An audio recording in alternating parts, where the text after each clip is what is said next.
It's hard because it feels like you're peeing in your pants. A aggravated assault on a police officer. And so I did because they smashed into you. Yeah, to try to get me to stop. I mean, it's your fault. Yep. Don't do drugs, kid. The sun make it hard to read, and 2, can you operate it with gloves on? It's got a stylus if you want, but I always lock my screen. I set it and I lock the screen. I don't even have to touch it. I got you set up the screen with all the data points that you want, and I just hit screen lock, and I don't even touch it when I'm flying. It's set up just the way I like it, and you can see it in full sunshine. It's amazing.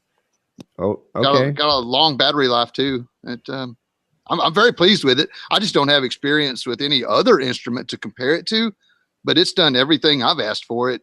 Free flying is one of them. It logs the flights. Like when you're done, you can just upload your IGC files off of it.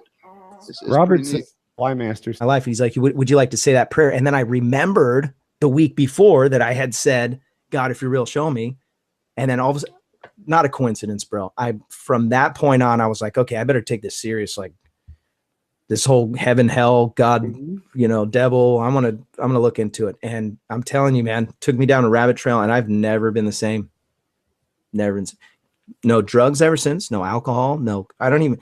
I've cussed a few times, but it's very, very, very rare. Like I can remember the last time. Paramotor doesn't start on a beautiful winter.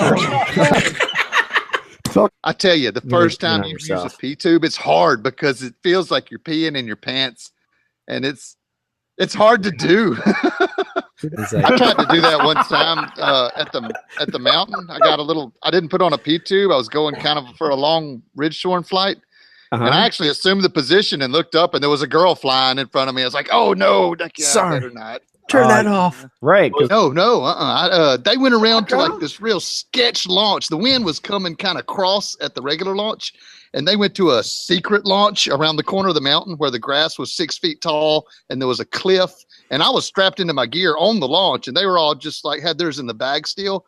And they're like, "Come on, Kyle," and I was like, "Man, I'm just gonna wait for it here, and I'll just go around the corner when I get a good cycle." And they took off, and I waited for 10 minutes, and finally I had what I thought was a good cycle, and I bailed and went to the northwest, and it was like drill, drill, drill, drill all the way. Like I couldn't make the turn, and so I had to bail for the LZ, and I went down to the LZ, and 10 minutes later I watched both of those guys go off the sketch launch and away and over the mountain, and I was like, dang it, I missed it. Oh, man. Kyle, you think about a new paramotor wing? Sometimes, yes, no. I'm probably gonna have to get one sometime because it seems to be wearing out pretty quick. I don't know how you can do it without a P tube. Well, I was expecting some splashback because there's a bit of wind in your face. You know what they say about spitting into the wind, right? Okay. Mape Squad Killers. There we are.